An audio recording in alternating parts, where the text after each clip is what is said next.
Yeah, I appreciate that. Yeah, I'll talk fast. I always do.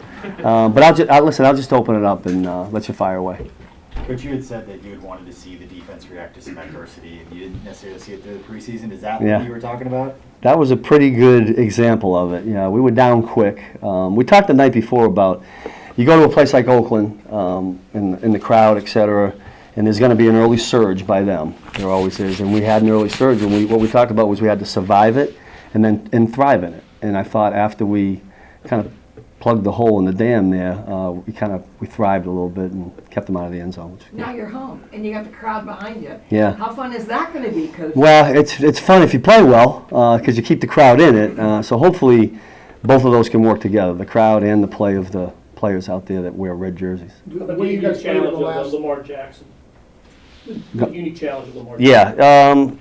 Look, and I'm probably not saying anything that anybody else hasn't said, but it's hard enough in this league to defend the quarterback that can throw the ball, much less add to it the speed that he has, that he possesses. He can wreck the football game with his feet, and I think he's becoming a real good drop-back passer. We always knew he had a strong arm. I listened to things, and you're researching, and everything says that he worked tremendously hard in the offseason to get better as a drop-back passer, and I think you're seeing that. They came out in the game against Arizona, and he moved him right down. Ran it a couple of times, but they threw the ball down there and got him in. So he's impressive. He's turnover free. Are you talking to your guys about that? Yeah, we do. We always talk about that. I think turnovers is one thing that's kind of helped us this year. There's been some leaky series where they're driving and we get a turnover, and thank God for that, because I thought the turnover that Breezy got last week was huge. I mean, they're on the 3-yard line or wherever they are, and he picks it off. That's a huge turnaround. But they're always important. We always talk about it, and hopefully we can find a way to get them to put the ball on the ground. I haven't coached him for a while. Have you learned anything about him? Breland? Yeah. Yeah. What have I learned? I've learned that the guy loves a challenge. What we did last week was challenge him to cover 16. I don't know if you noticed, but we moved him around on him, and I thought him and C-Dub had a great game. I mean, I showed 5 specific clips on Tuesday morning to the defense so that the D-line and linebackers knew what was going on behind them. And I thought those guys in those particular plays had locked them down pretty good. What was it about Breland that you said, I'm sticking you with Williams? Actually, to be honest with you, the DB coaches were having a DB meeting, and I think that Brashard stepped up and said, I'd like to.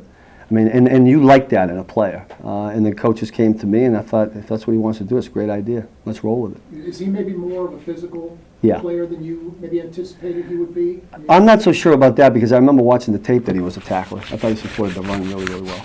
Oakland came out and scored 10 points, and it seemed like adjustments and that success from the outside looking in. Just where do you think the defense is as far as being able to adjust like that? Yeah. Well, they got set. The first thing you do in that situation is get them settled down. And to the coach's credit on the sideline, I thought we did that. And then we went out, and you got to just start playing some disciplined football, not giving up explosive plays. So once we got that ironed out, and had a couple of plays where we had some success. The key thing when you get in that is the next series you go out, you got to find a way on third down to stop them so you can get the offense back out there. And I don't remember the particular third down, but that's what we needed after the 2 scoring drives. What have you thought of just Damian Wilson's progression within your defense? Yeah, he's been great. The great thing about Damian, he's a pro. He loves football. He's passionate about it, and he plays multiple positions. Not everybody's able to do that. So he gives us a little bit of flexibility because he can move around. I've been real happy with him. Do you think your defense could be in need of a lockdown corner, one of the better players? I don't think there's a defensive coordinator in the league that wouldn't think you need that. Yeah, but I think our guys are doing a pretty good job right now. I go back to last week and what they did. Listen, we challenged them during the week. We knew we were going to face some. I mean, Derek Carr's a good quarterback. I thought they stepped up pretty good.